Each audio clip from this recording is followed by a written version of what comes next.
This is step one on what you'll need to polish out your aluminum motorcycle cover. You'll need a orange wheel, and I'll leave a link in the description below where you can get all this stuff. An orange airway wheel, your brown cutting bar rouge, your purple color rouge, a soft white wheel to finish. This is what you're going to be doing your cutting with. These are optional. These are center plates. You can get some with centers and get a cheaper setup for center plates. A 3500 RPM grinder, variable speed. A DA sander, random orbit. I'm going to be using 400 grit sandpaper, 600 grit sandpaper, hand polish, application pad for the hand polish, and something to wipe the hand polish off with. And you use a, not a microfiber, you use a terry cloth. And the reason behind that is you don't want the cutting agent in your hand polish to ball up in the microfiber and scratch your piece. And then obviously your piece. Oh, and also you'll need a vise. I'm sorry about that. So if you have everything like this, you're ready for step two. Alright, next step. Here's your 400 grit, 5-inch sandpaper. You're going to put it on your palm sander, random orbit.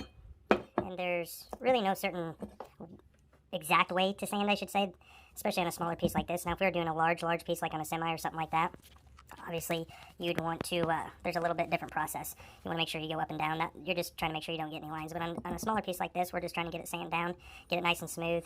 That way we'll get a nice clean finish out of it.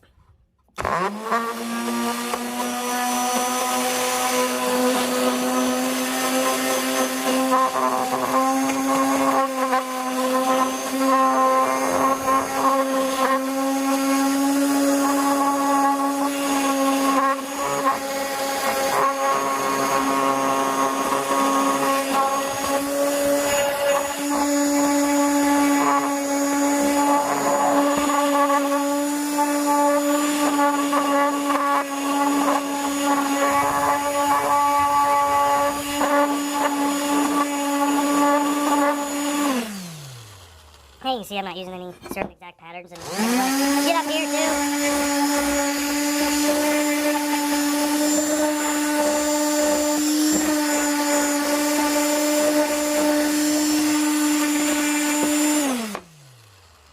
Now we'll get down here. See how there's some grease on there? I got it from my hand, whatever's on there. You're going to see what it kind of does to the sandpaper. I'll show you if you don't clean this off.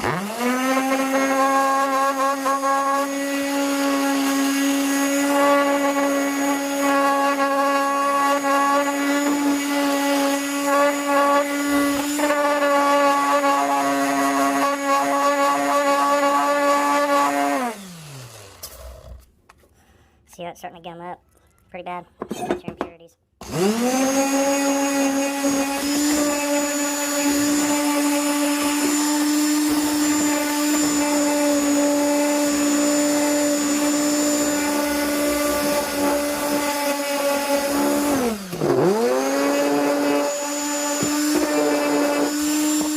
Okay.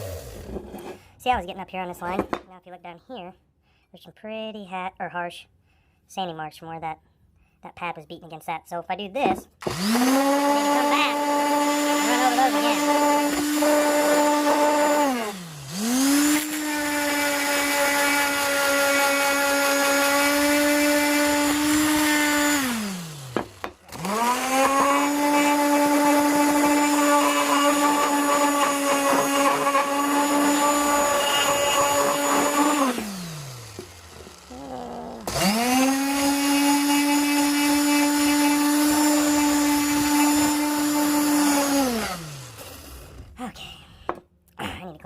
Because I'm getting crap all over this piece.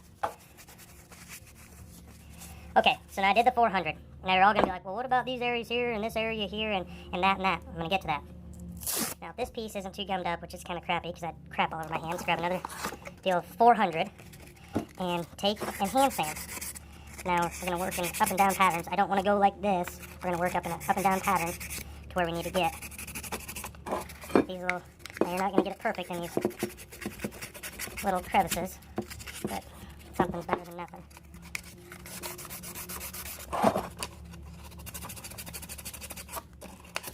And you want to do the 400, because when we come back with 600, we don't come back to do these little layers of 400, and then we're hitting where we hit with 600, and then we got to do the process all over again. You got to be kind of patient when you're polishing, which is weird. I have no patience whatsoever. for some reason I can sit and polish for hours. That's what I do for a living. I mostly do semis. I don't do much bike parts, just because the fact, for what I'd have to charge you to do this piece, for my time, for like what I get paid for a semi, you'd be like, I'll just go buy a new one, or I'll get a chrome one, honestly, because of the amount of time and material these little pieces use. It's just, I can make so much more doing semi stuff. But this is my own bike, and if you guys want to learn how to polish, I'll teach you the right way to get a really good shine, good clarity. Some of these parts are cast aluminum, and they're hard to get real awesome clarity out of them just because it's just the property of how the aluminum is made. Like I said, you're not going to get everything sanded perfectly, and that's fine, because once we do we do our cut process, we'll get that pretty good. Just kind of looking at it, see if I need to get any more. I might stop talking here, and this is probably going to be fast forwarded through this area when I do the 600. Same process with 600 though. Actually, what you should really do with the 600 next, really honestly, is take a piece, kind of run it where you hand sanded the 400. And the reason being is that way when you DA, you kind of get it all smoothed out. Because see how that hand, oh geez, you can't really see it. You'll see it when you're doing it, that hand sanding. Obviously, we're running in this pattern instead of a random orbit. So you can see it. And is it going to hurt it? No, but it's just easier, trust me, when you go to polish to get that nice finish. Okay, now I'm going to DA.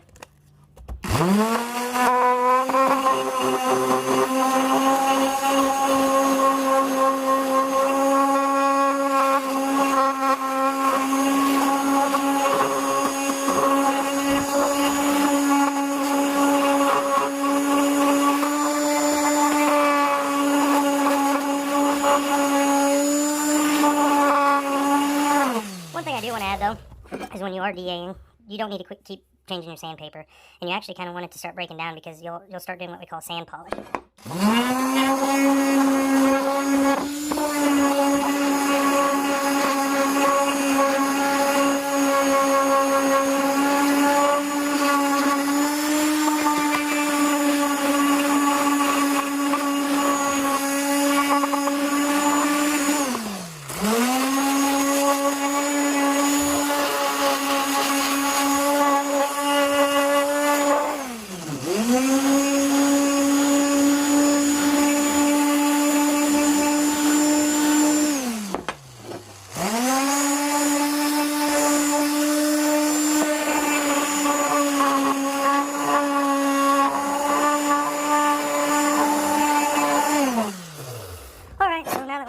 Done with our sanding process, we're going to jump into the next part of the video.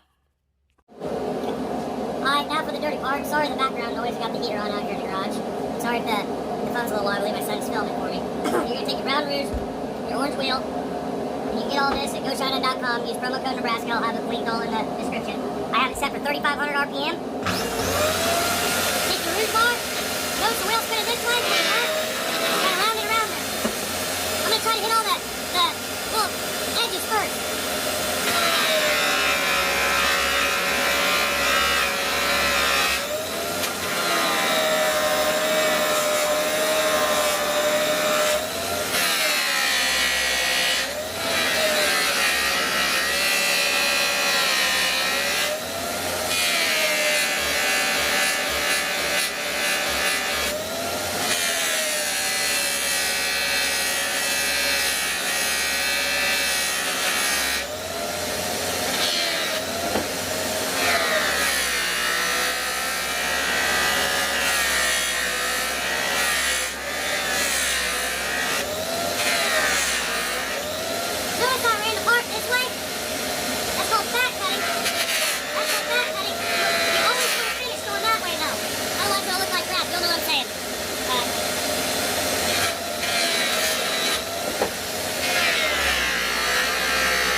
Okay, now you can see it's kind of got some lines all in it. That's called hash marks, which that's going to happen on your cutting process.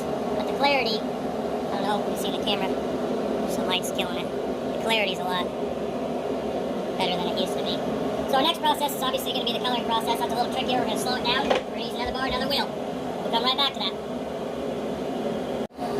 Alright, so I took my hand polish, my applicator pad.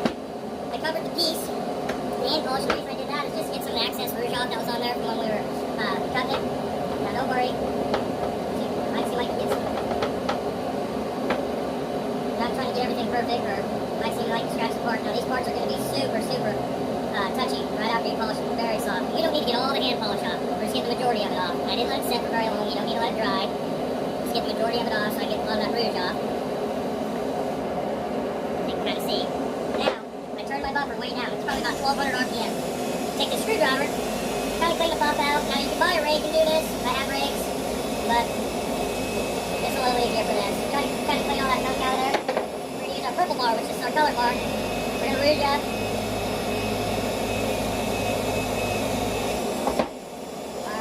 This is where it gets a little bit more, gotta be,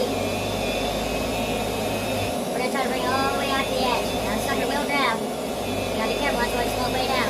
But we don't want to.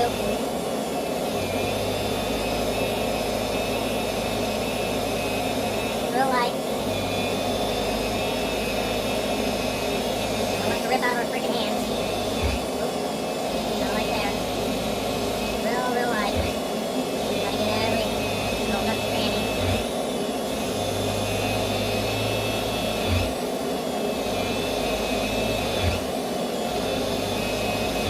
Testing. No more rouge.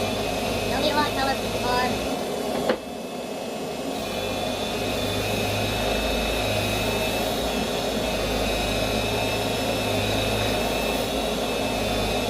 Even strokes back and forth.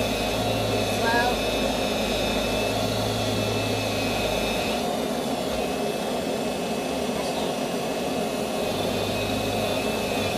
Real light on the edge. If it grabs it, it will try to rip it right out of your hand.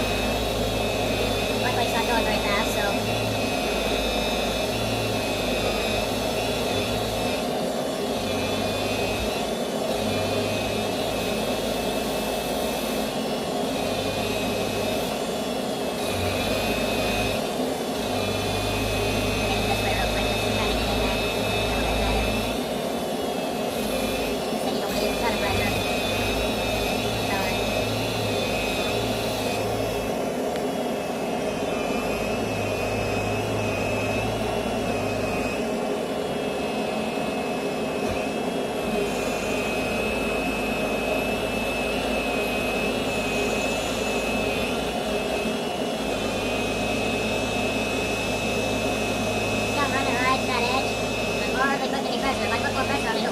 Bite down and grab, and then it's no fun. You gotta re-sand, get the dings out. Don't freak out if it does happen. Might run it back this way, color this way too.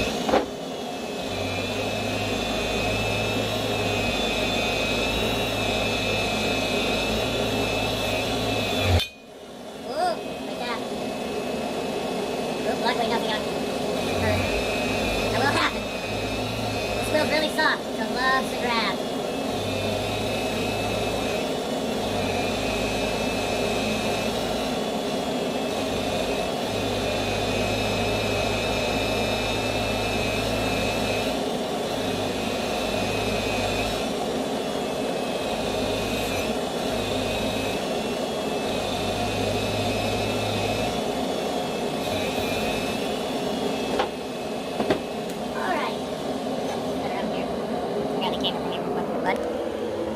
There's our final project for, now the little lines you're seeing, you'll see them, they're called hash marks, they're going to fade out, and then the little nooks and crannies you really couldn't get into there. Now if you really wanted to, you could slow it way down and really work them in there, get it in there, but honestly you can throw some hand polish in there and wipe it out, and there you go. Better than brand new. Obviously, wipe all that off, that's my fingerprints. But yeah, there you go. Here's another little clip for comparison. Smudged it up a little bit, but yeah, there you go. That's what it started out like to that.